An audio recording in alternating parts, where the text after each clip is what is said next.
Wherever you go, whatever you do, throw a little at it. Omax, Vest and Briefs. விடுமுறை தினத்தை ஒட்டி பழனி தண்டாயுதபாணி சுவாமி கோயிலில் ஆயிரக்கணக்கான பக்தர்கள் குவிந்து சுவாமி தரிசனம் செய்து வருகின்றனர். இது தொடர்பான கூடுதல் தகவல்களை செய்தியாளர் பாலமுருகன் வழங்க கேட்கலாம். பாலமுருகன், பக்தர்களின் கூட்டம் அலைமோதி வருகிறது, அங்கு பாதுகாப்பு ஏற்பாடுகள் எவ்வாறு உள்ளது, அது குறித்து விரிவான தகவலை பகிருங்கள். நிச்சயமாக. வணக்கம் பராசக்தி.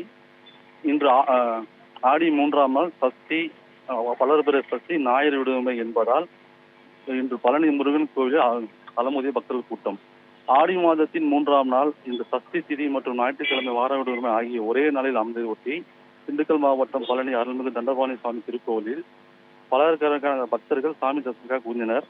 அறுபடை வீடுகளில் 3ஆம் படை வீடாக போற்றப்படும் பழனி மலை கோவிலுக்கு தமிழகத்தின் பல்வேறு மாவட்டங்கள் மட்டுமின்றி கேரளா, கர்நாடகா உள்ளிட்ட அண்டை மாநிலங்களிலிருந்து ஆயிரக்கணக்கான பக்தர்கள் வருகை தந்தனர்.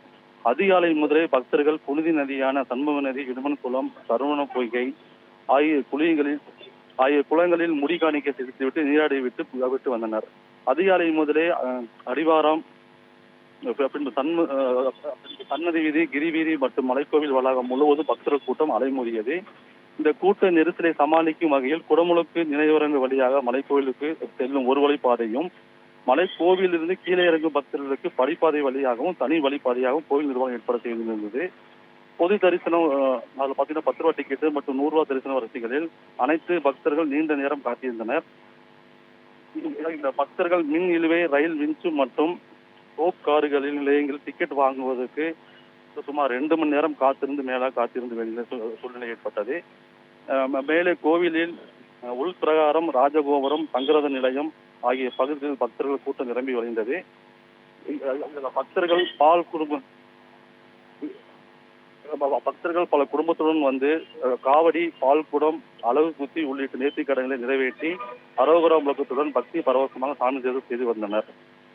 மேலும் மலைக்கோவில், கிரிவீதி, அடிவாரம் நகரின் முக்கிய பகுதிகள் போக்குவரத்து மையங்களில் கூடுதல் போலீசார் பாதுகாப்பு பணியில் ஈடுபட்டிருந்தனர். மேலும் ஆடி மாத தொடக்கம், சஷ்டி திதி மற்றும் ஞாயிற்றுக்கிழமை விடுமுறை ஆகிய ஒன்றாக அமைந்ததால் பழனி நகரம் முழுவதும் இன்று பக்தர்கள் கூட்டம் அதிகரித்து காணப்படுகிறது. தகவலுக்கு நன்றி பாலமுருகன். தமிழ் ஜனம் சேனலை சப்ஸ்கிரைப் பண்ணாம பார்த்துட்டு இருந்தீங்கன்னா மறக்காம சப்ஸ்கிரைப் பண்ணிடுங்க.